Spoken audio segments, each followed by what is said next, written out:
Hi everybody, Robin here, back with more news. More Porsche news, actually. Yes, this is my fourth Porsche news video in the last 6 weeks. It has been a lot, but Porsche has announced a lot, and all of it has been interesting, so I'm going to keep covering it.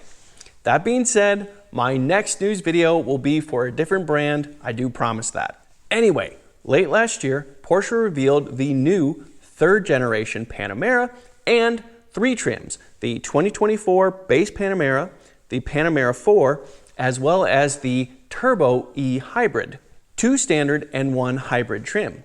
But in that same reveal, Porsche announced that there would be 4 hybrids in total.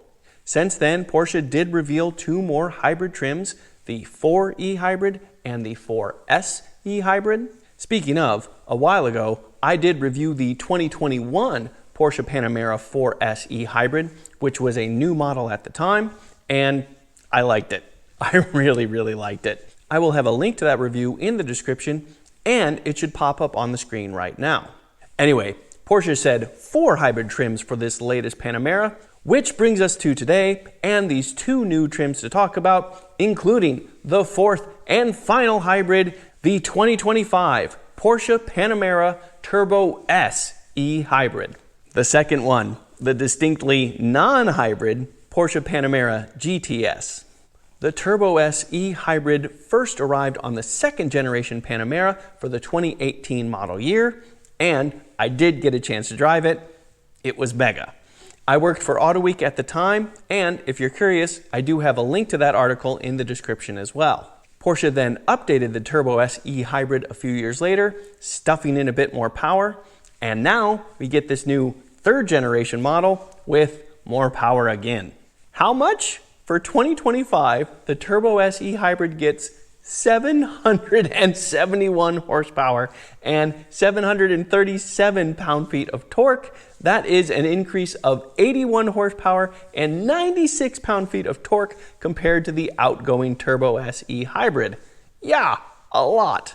The Turbo S E Hybrid starts with the same twin-turbocharged 4-liter V8 that's found in the new non-S Turbo E Hybrid, but Porsche swapped out the twin-scroll for single-scroll turbos that build more boost. It's attached to an 8-speed PDK dual-clutch transmission with an electric motor housed inside it. The V8 itself produces 591 horsepower. The electric motor makes 187 horsepower. 0 to 60 takes but 2.8 seconds, and if you keep your foot in it, you will eventually reach 202 miles an hour. Supplying electricity to the electric motor is a 25.9 kilowatt-hour battery pack, which is the same battery that's in the other Panamera hybrids, and, by the way, the Porsche Cayenne hybrids as well. Stylistically speaking, turbo-trimmed Panameras stand out with a distinct rear bumper and a front fascia adorned in the selected body color. Additionally, the tailpipes are finished in bronze. For the chassis, in addition to what the 3rd generation Panamera offers generally, which I cover in more detail in my first video, the Turbo S E Hybrid gets Porsche Ceramic Composite Brakes, or PCCB, as standard. You also get 21-inch center locking wheels made from a forged alloy.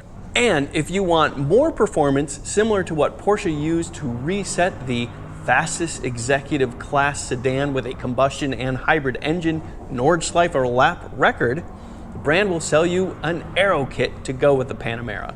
It offers carbon fiber aero pieces that add 132 pounds of downforce at 124 miles an hour and more mechanical grip courtesy of Michelin Pilot Sport Cup 2 tires. Porsche did not say how much this aero kit would cost. It will not be cheap.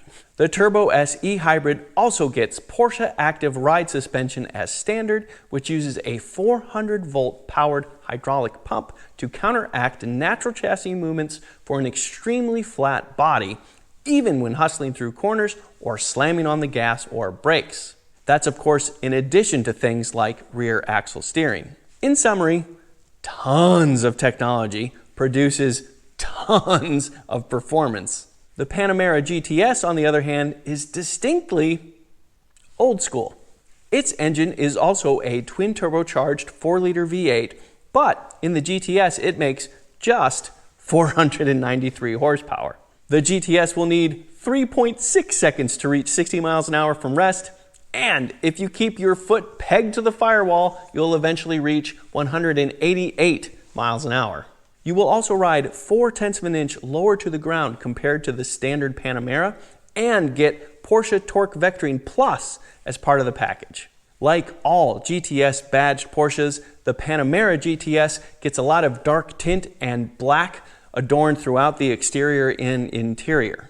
But the brake calipers stand out in a bright red. Just like the Turbo SE Hybrid, the Panamera GTS rides on massive, center-locking 21-inch alloy wheels. You can order both the Turbo SE Hybrid and the GTS Panamera right now, but don't expect them to arrive until early 2025. And neither are cheap. The 2025 Porsche Panamera GTS starts at $156,195. And the 2025 Porsche Panamera Turbo SE Hybrid starts at $228,495. There you have it. Now we get 3 non-hybrid and 4 hybrid trims of the 3rd generation Porsche Panamera. Clearly, electrified models are proliferating the brand's lineup. But, so far at least, Porsche seems to be taking a methodical approach, using hybrid and electric technology to add performance wherever it can. This is something that I am very happy to see. Of course, none of that matters if the 3rd generation Porsche Panamera isn't satisfying to drive. So of course, I'm very curious and excited to get the chance to review one as soon as I can. And as soon as I do, I will be sure to share. I'm Robin Warner. Thank you very much for watching.